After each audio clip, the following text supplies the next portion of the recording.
Hello everyone, today we are going to present our project on anti-slip rubber mats. In this presentation, we will discuss the financial feasibility of our business. Now, let's begin. I will present the business overview of our project. Our business name is Safe Step Rubber Mats Enterprise. It is a small manufacturing startup that produces one main product, which is an anti-slip rubber mat. We choose this business because Malaysia often has rainy weather, so wet and slippery floors are common. Our products can help improve safety in households, commercial areas, and public places. This business is also suitable for managerial accounting because the product is simple to manufacture, and the main costs such as rubber material, labor, packaging, and rental can be clearly identified. Our product is made from durable rubber material with the texture surface. It helps reduce slipping risks and is lightweight, easy to clean and suitable for daily use. Our target markets include households, students, car owners, restaurants, supermarkets, office, schools, and apartment management office. Lastly, our proposed location is Selangor or the Kalam Valley industrial area because it is close to suppliers, transportation service, and many potential customers. Product costs are costs directly involved in producing our anti-slip rubber mats. These include rubber materials, direct labor, packaging, and factory electricity. Period costs are not directly related to our production. Examples including marketing expenses, office rental, administrative salaries, and delivery promotion expenses. This classification helps the company accurately determine product cost and prepare budgets. Fixed costs remain unchanged regardless of production volume. In our business, this include factory rental, plant depreciation, and staff salaries. Variable costs changed according to production and sales volume. Examples are rubber materials, packaging, direct labor, and delivery cost. Understanding fixed and variable costs is important because it supports budgeting, pricing decision, and CPV analysis later in the report. I am responsible for the pricing strategy of SafeStep Rubbermat Enterprise. First, I will explain our cost-plus pricing analysis. The selling price of our SafeStep Rubbermat is 30 ringgit per unit.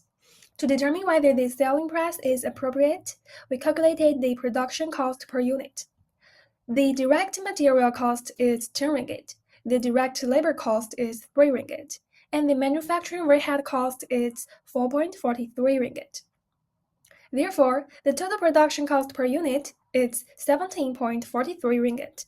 Since the product is sold at 30 ringgit, the profit earned per unit is 12.57 ringgit. This results in a markup percentage of approximately 72.12%. Therefore, the selling price is able to cover all production costs while generating a healthy profit for the business.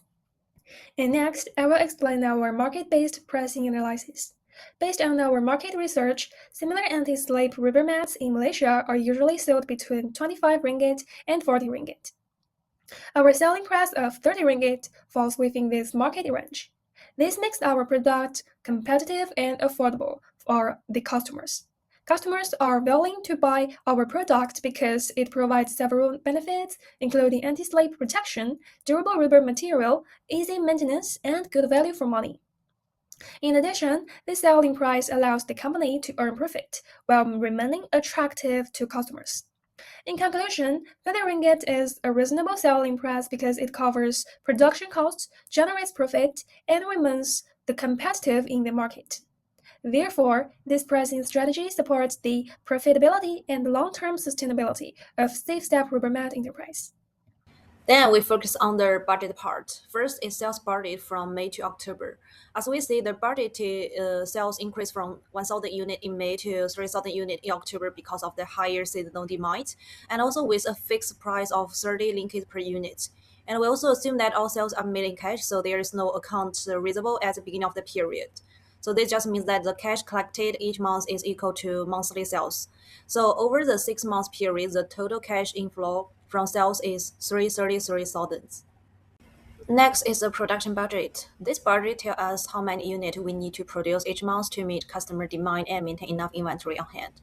We assume that the ending inventory is 10% of following month's accepted sales since the company already has 300 units in beginning inventory. So we adjust our required production basis on both sales demand and inventory levels.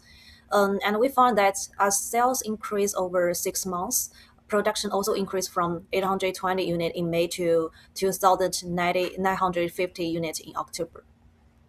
Then is direct material budget. We assume each unit requires 2 kilograms of rubber at 5 ringgit per kilograms.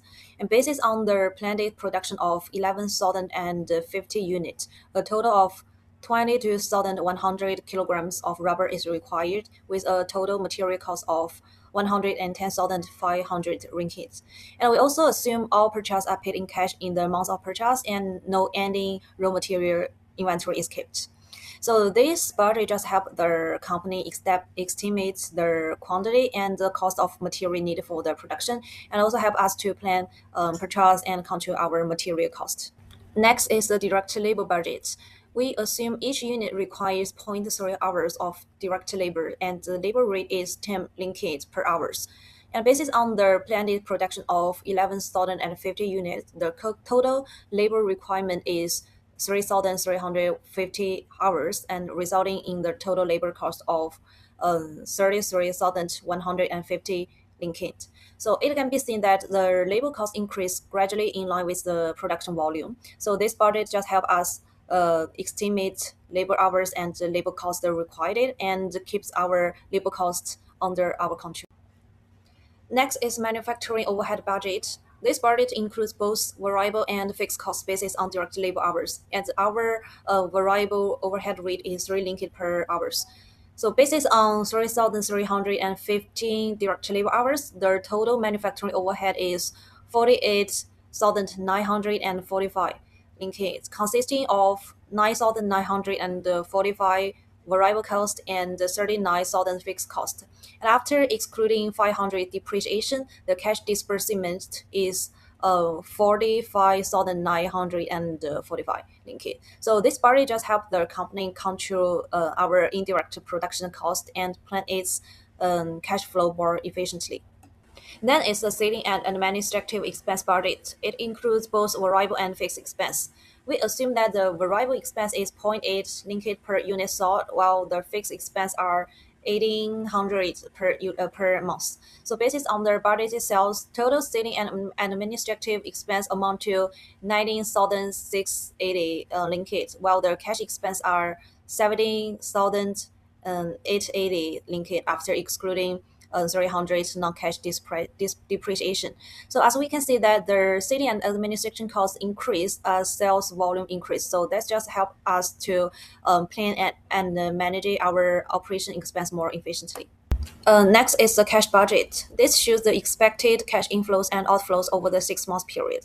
So during this period, the company generates 333,000 ringgit inflows and 207,000 for 75 outflows, resulting a net increase of 145,525 ringgit. So this also shows that there is no external financial is needed, seems that the company is able to fully cover its operating expense with the internal cash flows. Finally, is projected income statement for the 6 month period ended October 31st, 2026. The company generates total sales of 333,000. Since there's no external financing needed, so there's no extra interest expense. And finally, achieve a net income of 119,847 ringgit. So it shows that the company is highly profitable during the 6 months.